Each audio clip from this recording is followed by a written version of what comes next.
Hello mga kakabsat, mga kabagang. Thank you so much. Pagkagising ko, may notification si Facebook.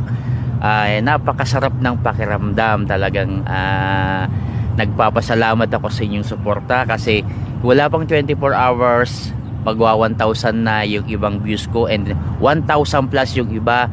And then yung financial literacy ko na advice ko paano i-handle pagtanda is mag 600 na. Wala pang 24 hours, kaya thank you for your support. Thank you sa inyong mga pagtangkilik sa mga views, sa mga videos ko. Na-encourage tuloy ako lagi ngayon mag upload ng mga educational video, yung mga wisdom, full of wisdom na video, and then yung magkakapupulutan nila ng mga aral.